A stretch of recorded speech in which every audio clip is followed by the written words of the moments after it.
This is Nate Dodson, and you're tuning into And This Is Why, the podcast show.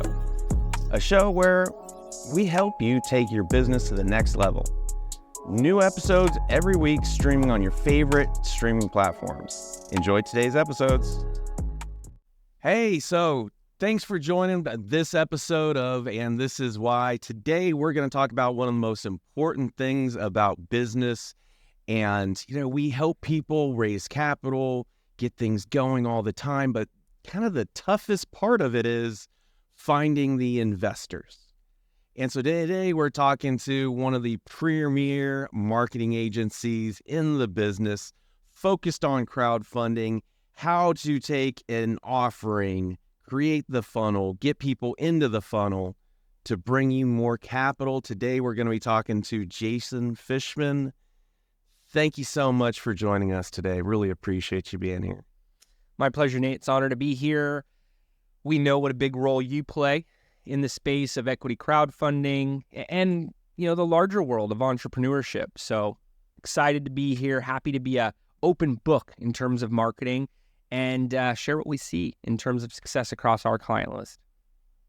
Well, you just threw it out there. So I appreciate the challenge because I got to tell you, marketing is like a mystery. We know that, hey, what's crowdfunding? Magically, investors show up. Somehow they decide to invest. And at the end of the day, it's all because of the types of strategies that you help implement.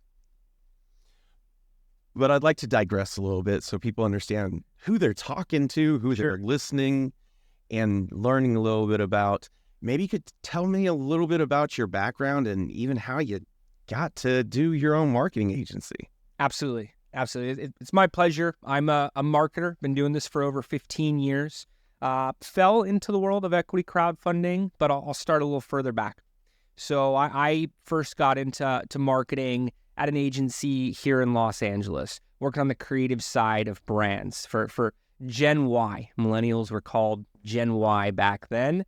I fit into that demographic and was able to build marketing plans for action sports brands and music and entertainment, fashion.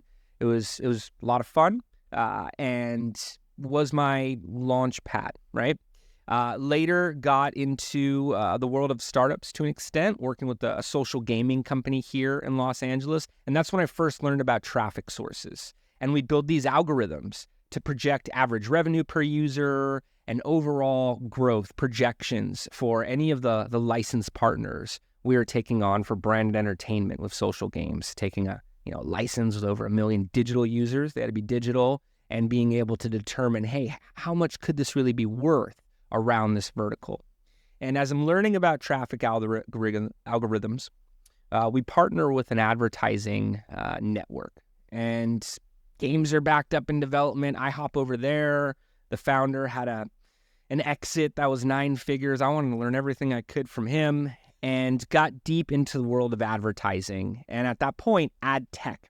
So mobile advertising was emerging. Tablet advertising was brand new. And I was able to represent print magazines for their tablet editions on the iPad. And that was considered premium inventory at the time, high click-through rates, high-end audiences. I got to work with many top 100 advertisers and started to see what worked and what didn't work across a full spectrum of industries, budget levels, timelines. And as I was bringing in that knowledge, I was enjoying the ability to say, hey, we worked with this big brand and that big brand. And, I could go on about all the different companies and what we did to coincide with the Super Bowl and with this film launch and with this app launch for some of the biggest e-commerce retailers.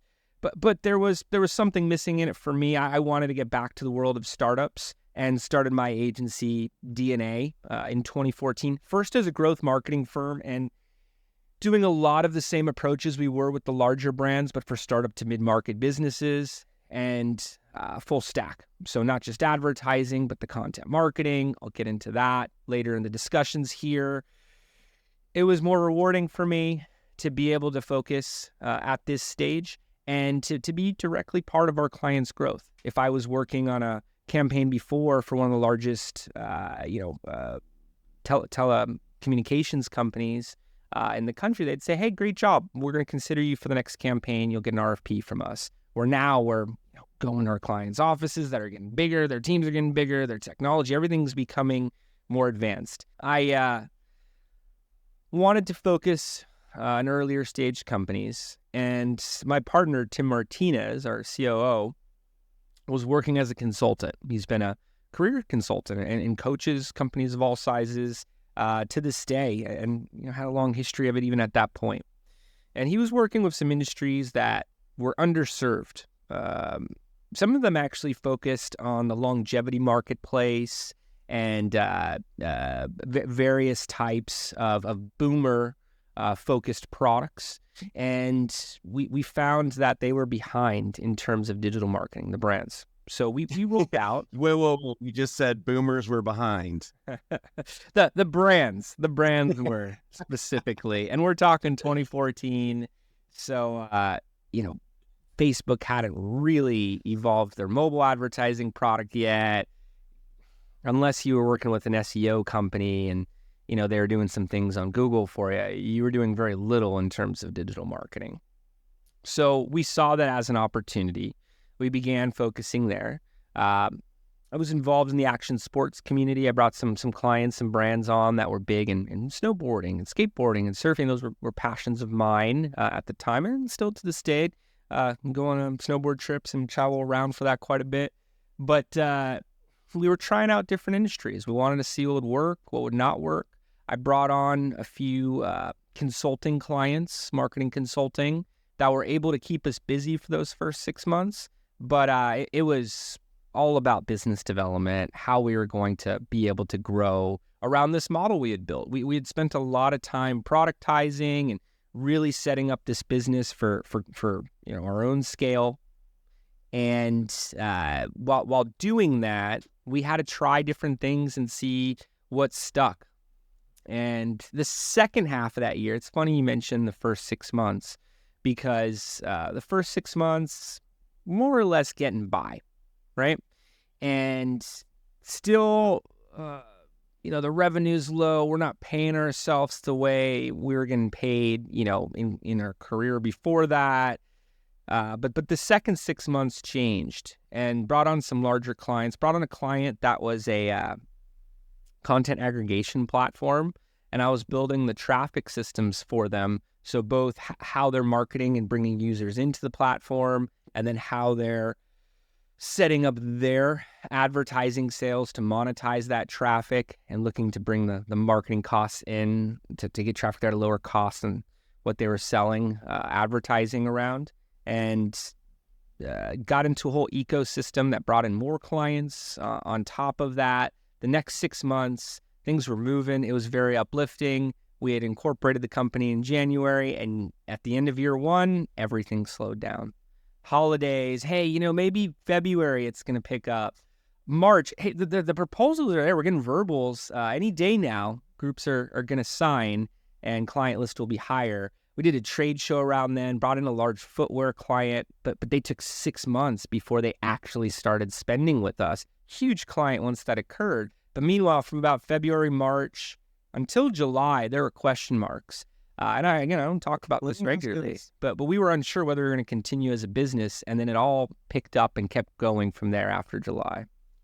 Do you find that digital advertising is very cyclical, or more like that avalanche that it just slowly keeps growing and growing? Kind of what do you experience? So the industry heavily works off relationships and recommendations. So whether it's social proof and, hey, look what this agency, look what this ad network, look what this influencer network did, look who they worked with, or, a service provider saying, hey, you should definitely speak with this marketing agency. We just did your video. We just worked on your taxes, your incorporation, your website build, whatever it is, you should speak with that group. So unless you have a lot of those partnerships in play, you have to do heavy business development and against groups that are getting recommended in there. So we had to build a case study, show we were successful in an industry, hey, look how strong these return on ad spends were with this footwear client. We know your apparel. We could do this same type of thing for you. But we are one of thousands of agencies in Los Angeles, in California, let alone the country. So it was very hard for us to, be able to really get our footing. We'll get to equity crowdfunding later and talk about how we were able to do it there. But as an agency, you need to position upper management as thought leaders in the space. Podcasts like this, publishing, case studies, partnerships, all need to be very, very visible. Otherwise, you're just, one of these other groups that offer things that don't always work. Marketing does not always work. We'll talk about that too. It took a while to really get that built out. You know what? And I want everybody that is listening to really pay attention to it, because we're talking literally to a marketing specialist. But he didn't talk about his marketing to build his business at all. It was about the relationships, the spheres of influence. Yeah, getting your name out there, but it wasn't just getting your name out there. You throw in the, poop against the wall, see what sticks. Like, there was a lot more strategy behind it. And I just kind of really want to emphasize that, because the experience that Jason is talking about really applies to all businesses. Now, there is a secret sauce of how to get potential customers and investors into the funnel. But at the end of the day, it is your reputation, your abilities, who you know, likes, and trusts you, that at the end of the day can make or break your business as you're getting ramped up, getting it funded, and getting it moving forward. So hopefully, Jason, I didn't take away a little bit from the marketing expertise you got, but that really struck me as you're doing business just like we all do. Absolutely. Get out there, make it happen. Absolutely. And I want to share this transparently. I don't want to make it look easy. I don't want to make it sound like we were an overnight success or anything like that. I really had to test out different avenues, see what worked best, and continue to act towards those areas that were giving us the best returns. And, we run advertising for ourselves on Google, on Facebook. We run banner advertising. We have our whole content system now, but it took a while to get there, and we needed to have enough to really talk about.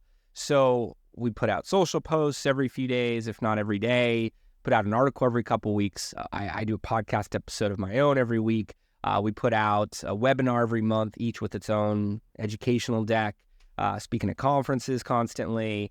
It's this full content stack, but needed to have the strategy, as you're mentioning, to be able to talk about. We needed to work off of that messaging all the way through so that we were showing actual thought leadership, not just clever taglines, but being able to talk about our relationships, being able to talk about how our campaigns are doing well and what's actually making them move, being able to talk about what audiences would be searching around for to learn. I love it. Well, with that, before we get to crowdfunding, I've got a really big question for you. Sure. You've been in the industry for a long time. When Facebook was cutting edge, today there's still so much new things happening. I couldn't even explain what Web3 means. But what do you see happening now that's going to be where, just in your mind, you're like, this is going to be huge in the future? Well, in terms of product, in terms of marketing, they have a convergence point. AI is the popular topic, and there's fears around it as well. And hearing how fast these technologies are evolving and how they're talking to each other and how they can all connect one day. Skynet. Yeah. And how we may be connected to that at some point. You look at products like Neuralink and, how we're going to be more machine at one point. And, you see everybody staring at their devices already today. So you could picture, hey, this is going to feel primitive at some stage down the line. I just can't wait to wear the glasses. That's about it. It all pops up right there. Yeah. I was waiting for the Google Glass back in 2014. They're definitely coming out. There'll be products that will create more immersive experiences where you go and give you information quicker. At this point, I try to have the right technology balance in my life, and I have limits on my apps, and I try to be mindful what I use at night and during the day, during the weekend, because I know the power of media. I know the power of these products, and I want to make sure I'm conscious of how I'm using it. But the big thing is AI and how that can be used to create content, how that can be used to do outreach, how that can be used to create products and businesses and media. You see these tabloid type articles and they're saying, hey, it may be AI just powering all of this, even if it's misinformation and getting out there. So as a marketer, learning how to use that to be of value, to be of impact towards the right products, the right causes, the right raises is something that we're focused on. But you make a huge point that it is still creating a lot of misinformation, wrong information out there, as well as doing marketing, relying on it for your blogs. Like, the algorithms see it. They know that, this is just, no effort content. And so you may not be making the impact that you think, even though it's just like a massive amount of stuff going out there. There does have to be some thought and process behind that too. Absolutely. And we did a webinar on AI back in July, and we talked about good and bad uses of it, as well as recommendations. And I've heard people say, hey, we used ChatGPT to put this together almost as a validator, almost as a sign-off, when I recognize content that's been built with AI poorly more and more these days. And, they're tools. It's all about how you use them. It's all about how you're setting up the prompts. It's all about how you're reviewing and even cutting down what comes out, how you're going through the design and not doing it just for sheer volume, but to create a better product. And I see it misused more than effective these days. I still think the human behind the wheel can be more powerful, but there's different perspectives on it. Well, all right. Hit us with the most important topic of the moment. How did you get into equity crowdfunding? Sure. So, as I was mentioning, there was this draw towards the fundraising side of things with the brands we were working with on their marketing campaigns. And I was introduced to Reg D, what I had called Reg D Equity Crowdfunding, 506C, which allowed for solicitation to accredited investors, individuals with, at that time, over $200K income over the past few years and or $1 million net worth outside of their primary home. And I was able to target those audiences with advertising. I had relationships in the ad tech space. Not only can I apply filters by household income, by net worth, but I could combine that with various investor behavior or just content consumption subsets. So I could find investors who are interested in a given industry.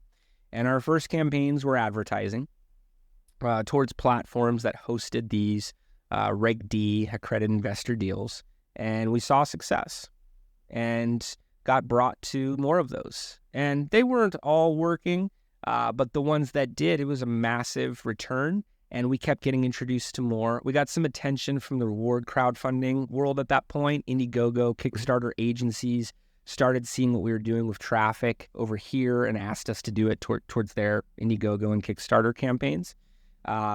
Those are fast-paced, not always a huge ad budget. There was only so much we could do there, and we were more in the background.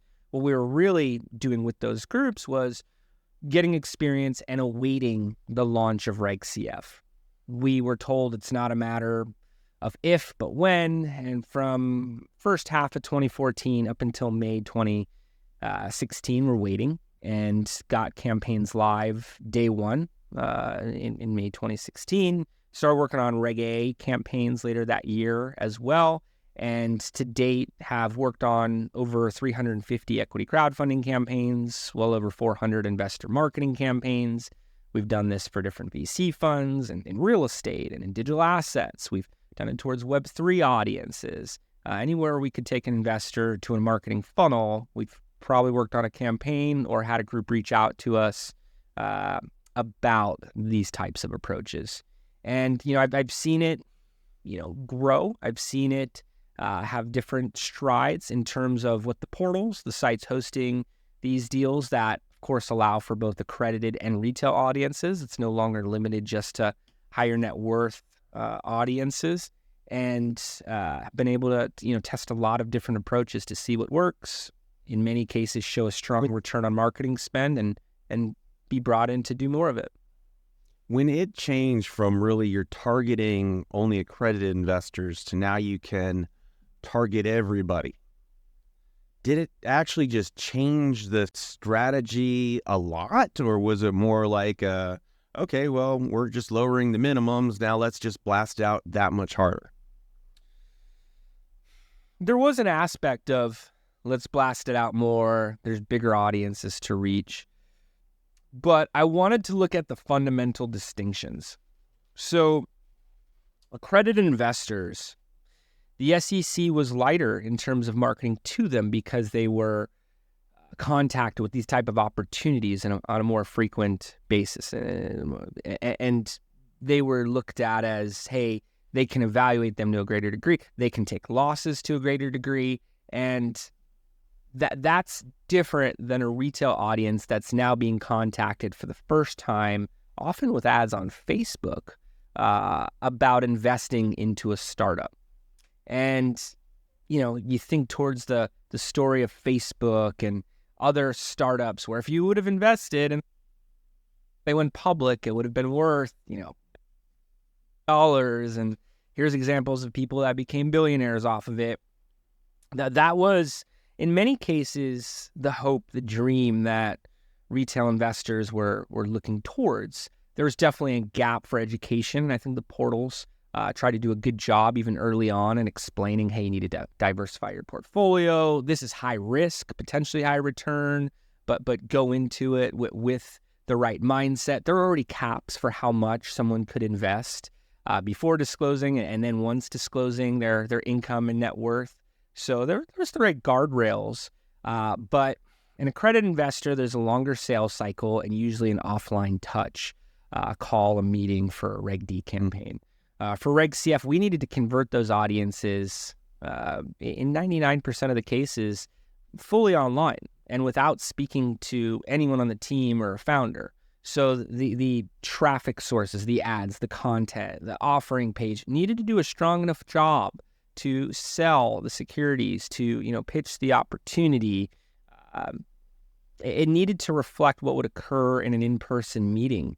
And whether we were working on the page directly or advising on it, whether we were building the creative for the ads or content, which we did in most cases, or again, just whiteboarding on it with the client, we need to make sure we were doing that in a quick fashion to audiences that don't see these type of deals on a daily basis, and then do enough follow-ups so that they can remember, they could come back, and they could convert.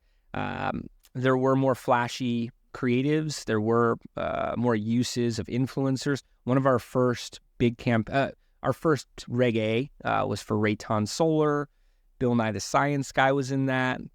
So many different variants of the ads, of the audiences. At one point, we had over 280 variants running with ad and audience combinations. So, it was the test lab, and we needed to see what was working, not just go off our assumptions, but physically be able to tell, hey, retail investors for Reg CF, retail investors for Reg A, this is what they're responding to. So you just brought up, Bill Nye. We all know who he is. I'm sure that he had a lot of success with that company raising capital. Could you kind of describe, I don't know if there's any limitations on what you can share or not, but if you could say, this is who our client is, or the type of client that had unbelievable success, and here's why I think that they were really successful in raising capital, including all the wonderful stuff that you did with them. Sure. So we do have a case study on this campaign, as well as multiple other rounds for now Rayton. And they're they've brought in over 8,000 investors from advertising. They are a great example to look at for any founders who are considering running a campaign in the space or have a current raise up. For the Reg A campaign, and this is a campaign that went live in January of 2017. It was in Test the Waters before that, and we worked on the Test the Waters as well, which is the pre-launch. You can make reservations during those stages, but you can't physically invest until January of 2018. And we saw a full arc with the advertisements involving Bill Nye. In fact, there was heavy amount of comments for a couple months as he was in the news around politics and people wanted to say what they would say. It's something you have to actually look out for with brand partnerships and celebrities and influencers being part of the campaign. But I think Rayton did a great job at simplifying what they do into a few words. And that's important because not only does your audience have to understand what you do and the potential of the investment, they have to know it to a strong enough degree that they can share with others, whether it's to justify why they invested or even to be ambassadors and effectively peer-to-peer market, because that's what really drives these crowd sales. It's not just the advertisements and you're using advertisements to get every single investor on board. No, 20 to 50% of the conversions, if they're coming from ads, you're in a good place. If it's over that, you have to ask, hey, why isn't this picking up on its own? Because that's the idea. You bring an investor in, they tell a few people, friends, family, coworkers, first degree network, and they're not going to do that unless they can say, hey, these solar panels are more efficient in terms of costs. They're more effective with the energy. And look at Bill Nye talk about how great they are. They're literally saying this is the future, and they're going to be able to get it done for a fraction of cost of their competitors. I mean, So what I'm huge. hearing you talk about is storytelling. Yes. Telling the story, and this is something that, we take all of our clients through, like, what's the story that you're selling? The sexier the story, it's not just about, hey, we're doing this widget a little bit better than the last guy. It's what's the impact that you're going to have on society, on the world, on the, frogs out there in the swamp, whatever it is. But it is kind of, at least in my experience and opinion, it's more what's the impact that you can have, because people want to buy into that too. Exactly. And we'll see founders, maybe founders as an example, the engineering background, want to talk about the product for 30, 45 minutes when we're holding these strategy discussions. And we have to pause, take a step back as a team and be able to say, hey, what are we really talking about for the investment opportunity? Where is the beginning, middle, end to the story? What is the audience going to latch onto here and then be able to repeat it to people around them? What's the moment the audience is going to say, oh yeah, I'm going to put in all my personal information, my banking information, everything to actually participate in this deal? And what can we remove? How can we even do it in a quicker window of time? It's more powerful to be able to say something in 3 words than in 3 minutes, let alone in 30 minutes or longer. So being able to take that story and polish it, make it as impactful as possible is really the goal. If somebody's trying to tell their story as succinctly and as impactful as possible, do you have guidelines? Like, we've all heard about elevator pitches, the 30 seconds, the 2 minutes. Like, if you tell somebody, if you want your message to be amazing and you want to catch people's attention, what advice are you giving to them? Sure. So I point at my friend Ryan Foland. He's a TEDx speaker, and he's created something called the 313 method. The 313 method I've used. It's how I've come up with the name of my podcast, Test, Optimize, Scale. And it's exactly what you're talking about, a system to be able to get there, where you break what you do down into 3 sentences. And that can be very tough for a lot of founders with companies that are complex and have a lot going on. So you break it down into 3 sentences. And there's a whole program you could do, but the simplicity of it is you then take those 3 sentences and you put it into 1 sentence. Again, take some time, and then you eventually go from 1 sentence down to 3 words. And if you could explain what you do in 3 words, there are so many applications of marketing that you can then go into with that content. And people can remember 3 words. You throw 4 at them, they feel like they need to start writing it down. But 3, they can recall and they could bring back. So I highly recommend that. I'm sure I could come up with my own, but I give the credit to Ryan. I point at him regularly for this. Well, now you got me double thinking. My firm is Crowdfunding Lawyers, and our slogan is Security Simplified. Now I'm just trying to think about which one of those 4 words can we just get out? And I think it's probably the lawyers that's the least important part. Security Simplified Crowdfunding is now what we do. There you go.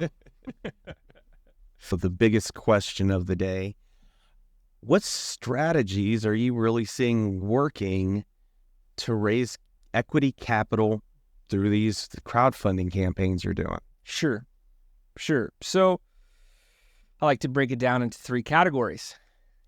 It's a 3 sentences, 1 sentence, 3 words. Let's go. I think we've all been to a digital marketer site where they say, hey, we do all of these things. It's just lists. Wow, I need to study this over the weekend. I don't know what's going on here.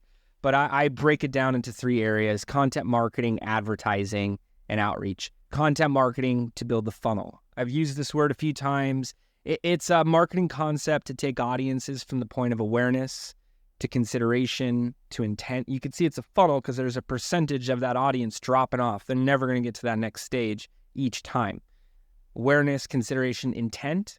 Even the ones that intend to invest, a great deal of them will not, to investment. In many of these campaigns, repeat investment. I'll see 10 to 30% of investors participate multiple times in a Reg CF. And then at the bottom of the funnel, what we're really playing for is advocacy. That is that peer-to-peer marketing. So if you think of the funnel in that regard, and you're anticipating 7 or more touch points, because it's rare that a prospective investor gets to a deal and says, awesome, let me open up my wallet, let me get you all the information, I'm never coming back to this page again. Great, we're submitted. It's usually some type of consideration process, and then telling yourself, yeah, I'm going to invest, intending, and then life happens and you forget about it. Meanwhile, if you have content to be able to take audiences from one stage to the next, you're more likely to have a higher conversion rate at that. So when I say content marketing, if you're wondering what I'm talking about, digital content, I like to break it down, again, into 3 categories: social media, email, and long-form content. Multiple social media channels, multiple posts a week at a minimum, email, at least a weekly email newsletter. If you don't know what to talk about, speak with consultants. We're always happy to give ideas. We publish all different types of content that even give templates and what you could talk about at different stages of the campaign, but you want to make it exciting. You want to build a content calendar for the next month and take the audiences through an experience and showcase the momentum, showcase the traction. You may have to go out of your way to create it, but make sure you have something to talk about regularly with that update, not just a how about now in the emails. So email newsletter, talking about all the great things you're doing that week, that you did last week. 2 email drip systems, 4 to 7 emails over the course of a couple weeks. 1 for prospective investors that have just signed up for your email. 1 for completed investors. Again, I want to see them participating multiple times. I want them sharing with their friends, their family, their first degree network. So you want to stimulate that. And then the long form content, big fan of webinars, monthly webinar at the least. You could have an industry leader sitting there next to you, a lead investor talking about how great what you're doing is. Compliantly, of course, and you can have a Q&A, an investor town hall. It could be looked at as a demo day. You could find different concepts for each month. Gives you something to market before, during, after. So if you're wondering what am I going to talk about on social a few times a week, gives you something before, during, after to talk about. Article every couple weeks. This could be done with a recording and transcription You do it with video, you can have some video clips to splinter out into those other shorter form channels, as well as a portal update is what we call it. And even if you're self-publishing on your offering page, doing an update, talking about something great you're doing, you want these audiences to really see where you're going and have a fear of missing out on that moving ship. So that's content marketing. Okay, something that you had brought up, before we kind of went through the path, are the 7 touch points. Yeah. And couldn't agree with you more. It's that constant reminder, oh yeah, I meant to take action. Okay, now I really have to. When you design this overall funnel from awareness all the way down, is the 7 touch points part of the plan that you're taking somebody down this funnel? Or is it more of you're trying to hit 7 different touch points before you get somebody actually to the bottom of the, awareness, taking action, being an advocate? Sure. In a perfect world, you'd be able to take audiences from a traffic source, such as an advertisement or an article, to a landing page, get their email address. They go from one email to the next and then see a different piece of content. And it's a very consistent path, but realistically, it just speaks to the concept that they're going to need to come back 7 times before they actually commit and put everything in. So you want to put as much content as you can out there that reflects you in a positive light so that they're more and more and more inclined to invest, more likely to participate once they get there. You want to be intentional about what they see while they're doing their own due diligence. It could follow a direct sequence. You may be able to see, hey, email 4 is really converting audiences. In fact, what's going on in there? Maybe we could create more content like that. But it really just speaks to the larger point of it's going to be a later visit that they actually move forward on. Well, you're talking about, maybe email 4 did great. Now we're talking about, KPIs, and what are you actually looking at to say, okay, this is really working out versus that, which I'm so on, and different strategies have different KPIs. How do you approach those? Sure.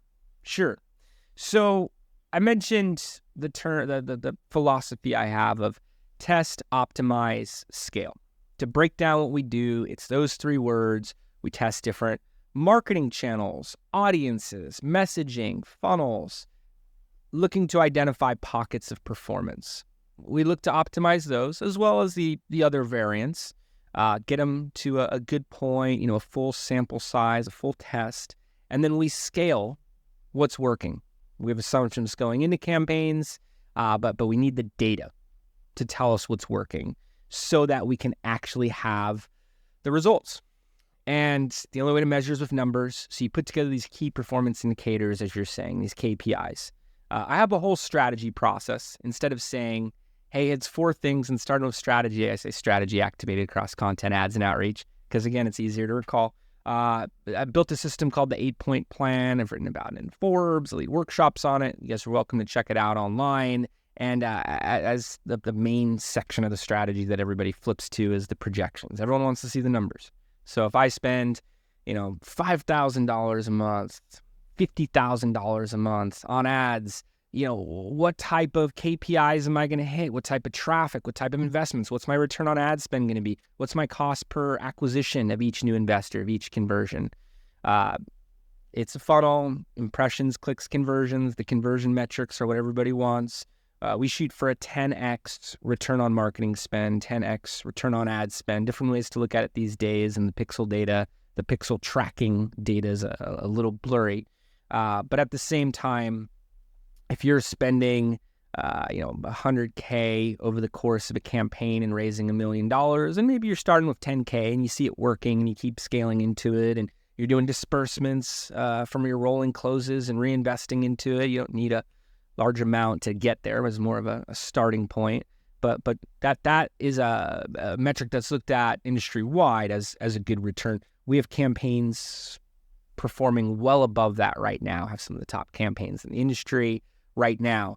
And it's a Monday. We're recording this. I actually do a Monday report. The number 2 campaign for last week. I remember We have the returns showing up on all of this. So, it could be a 2% cost of capital, not a 10. But if you're hitting that metric, you're in a good place. And I can work backwards. We have decks on, if you're getting a $20 CPM and every $20 you spend, you're hitting 1,000 impressions.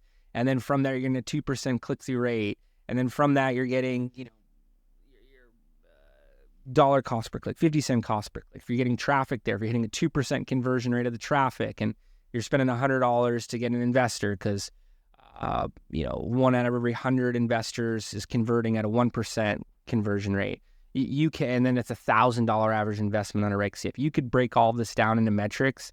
I'd say those are the most important though for us is click-through rate. You really want to be above 2%, but at least 1%. Conversion rate, same concept. This one's much tougher. It's the most important metric is the conversion rate. It's what brings everything together. And then the cost per acquisition, if you're somewhere around $100, even $200, you're in a good place. If your average investment's around $1,000 on a Reg CF, if your average investment's around $2,200 on a Reg A, you could definitely be at that 10x on a Reg A, even 20x level.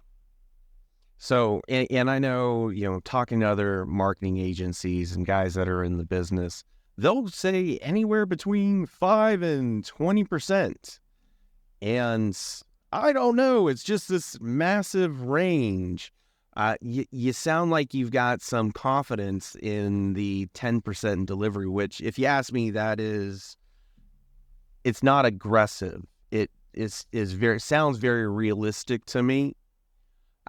You're keeping up with your KPIs and how it's working on the campaigns. Oh, yeah. Do you think that 10% is pretty reliable for a sexy story, of course? It all comes down to the conversion rate. If the conversion rate is there, absolutely. To get that actual stability in your conversion rate, there's a big gap among issuers. And I recommend anyone who's looking to go into one of these raises to do some research on King's Crowd. King's Crowd, there's other analytics sites as well. We'll let you see all of the live Reg CFs on portals, some of the self-publishing ones as well, if they're reporting on their page how much they've raised, how much has been raised in any given month. The top 10% of campaigns, Reg CF, do about $150K or more per month. The bottom 50%, let's call it 10 grand a month or less. So it's not as simple as say, hey, if you spend on advertising, you're going to get a 10x return. And the gap is that conversion rate. If you are getting a good conversion rate, the messaging and the creatives for the ads, the audiences that you're targeting, all of the different variants that you can move for the campaign can be optimized to a point where you're getting better and better performance. But you can't make audiences invest, and there's usually something bigger that's in the way if the conversion rate's not there. So it could be as simple as changing up the offering page maybe a few times and getting it to a good point. It could be adding more social proof, talking about more achievements, having more investors participate as a whole to then show that third-party validation. It could be a variety of things. It could take a while to get there. I will say once you're able to get it to that point, you've got those tools on your belt. And we're working with groups on their second, third, Rayton's on their 6th round with us, who I was mentioning earlier. So it is powerful once you're able to find that winning algorithm. It could take a while to get there. Again, test, optimize, scale. But once you get the conversion rate to a good point, you can anticipate strong returns. So let's say I'm coming to you. I've got a new startup business. I've been doing it for years. I do have a network myself. I've raised some capital privately. I do have some customers. It's an actual going business. And now I'm trying to raise $5 million. And I'm just, hey, I got to figure this out. I'm going to use Reg CF. Jason, I want to work with you. What are you telling me that I should plan for and expect in terms of getting something launched? Mm-hmm. Mm-hmm. Well, it takes a crowd to build a crowd. I've never said it exactly like that, but the more audience building you could do, before the campaign without priming. You got to do this compliantly, but the more audience you could build beforehand around your brand, the better. Because they're all going to have that head start to investing once you actually announce the deal. Where if you have no one listening, hey, you need to get a lot of people to that arena before you start seeing some initial performance. When looking at the stats, a huge percentage have never raised more than $75K, when really you need to be over $100K, $200K, $250K, $500K before you start getting the attention of the critical mass. The crowd very much goes to the top deals in any of these live portals. If you're driving the traffic to your page, even more of a reason why you need to have that existing audience, because you're responsible for all of the traffic. When I say your page, if you're self-publishing your page, maybe it's on your site, which is great if you have an existing audience. But the more of an audience you could build beforehand, the more you could get them excited about what you do. So once an investment opportunity becomes available, the better your chances are in that first day, in that first week. And then you want to build and build and build on top of it. The crowd dynamics are very real. If you do not have enough capital raised or enough social proof to point at, it feels like an empty restaurant where the product looks good, but something seems off. No one's here. Why am I the only one? I don't understand. Where you then look at the spot across the street with the line around the block and you don't even know what they're serving. You just tell yourself, oh, well, I'd like to eat there. Maybe one day. It's probably too busy today. They seem really popular, but we need to come back. I don't even know what they have, but let's do that. Let's go there. That's social dynamics. That's very much what's at play on these campaigns. It's different than just getting one VC or angel investor to close your round. You in many cases need 1,000 investors per $1 million raised based on $1,000 average transactional value on a Reg CF. I mentioned the number 2,200 on a Reg A, so maybe it's 1,000 investors for 2.2 million on a Reg A. There is a lot of benefits to that, and you have these ambassadors. You're setting the valuation. You're using the offering page almost as your PPM, and it's a very strong vehicle when it's working. And I'm basing that on founders we work with telling us that. But you have to use it. You have to be able to build off that crowd aspect of this type of vehicle. So at the end of the day, to paraphrase, the audience is the most important thing, and guess what? You better start that right now. Right now. To plan ahead. And even if you're raising capital, still, it's about that audience and awareness and the top of the funnel, and then working with somebody like yourself to maximize the top of the funnel down to the bottom where you actually have the investors. Mm-hmm. Exactly. So, and I do want to just kind of comment something, because you brought up, well, it's a $2,000 investor, a $1,000 investor. You've got thousands of investors, and there's a very traditional saying of there's no bigger pains than the unaccredited investors, the little investors. And I just kind of want to throw this out there, especially with Jason. You started in equity crowdfunding with the Reg Ds, and Reg Ds, you ask for larger dollar amounts, the 50,000, the 100,000, just more money. And now with the crowdfunding offerings, you're asking for little bits of pieces from a whole lot of people, the entire audience.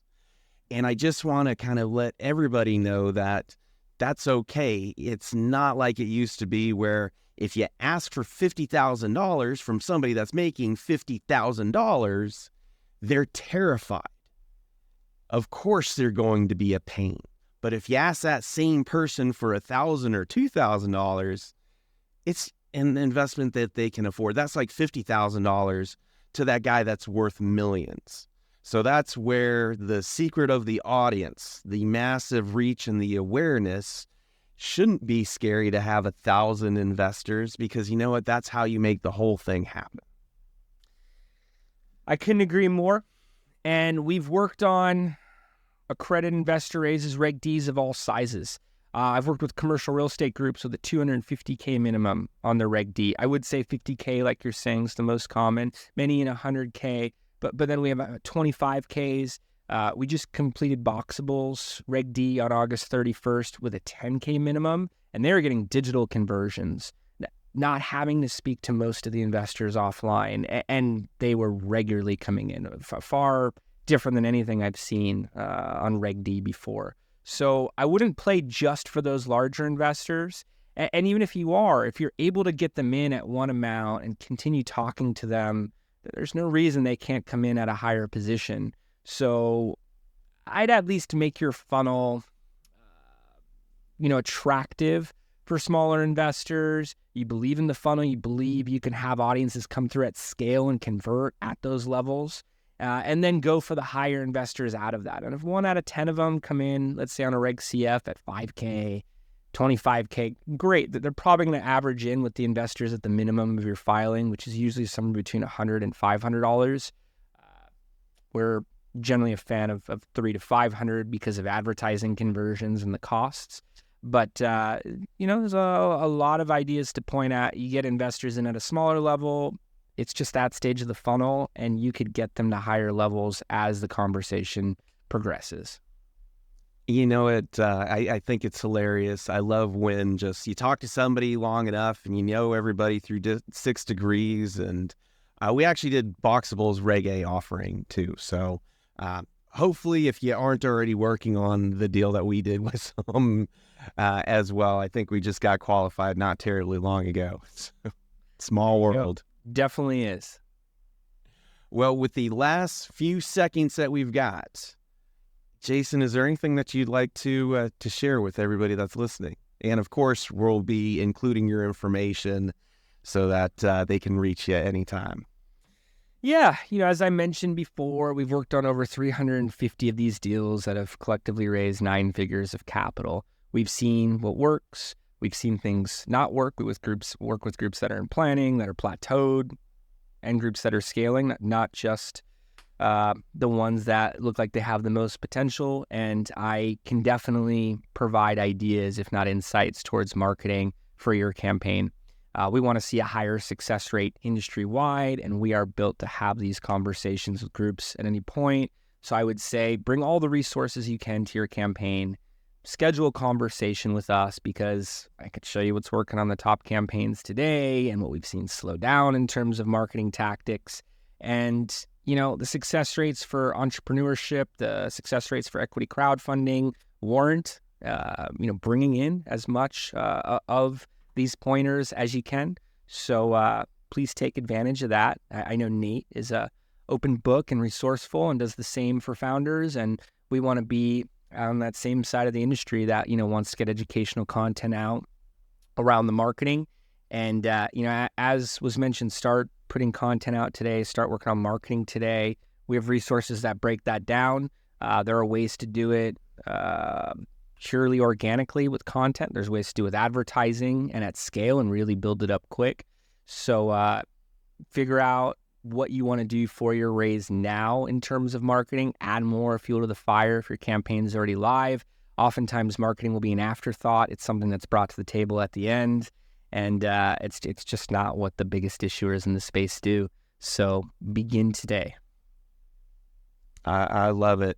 So Jason Fishman, DNA Agency, the digital marketing extraordinaire. Thank you so much for joining us today. And I got to be honest, it's we really appreciate your background, but that's not the value. The true value is your experience in crowdfunding, as well as these strategies that, like, we can sing the song from the top of the mountain, but it takes somebody with actual experience and knowledge that has been doing it time and time again to take somebody down that path of, here's a massive funnel, let's create some awareness. But it's not just about getting to somebody one time. It's about multiple touches to turn them into an actual investor. And you know what? This is what we get to talk about, but it's not about just talking about it. It's actually doing it. And I really want to thank you so much, Jason, for being here today. Thanks, Nate. That means a lot to me. And yes, they say to be an expert at something, you've had to have failed at it every way you could. With our marketing campaigns, we test it all. And that's why we're able to see what's coming down the path. And I appreciate it, Nate. Thank you.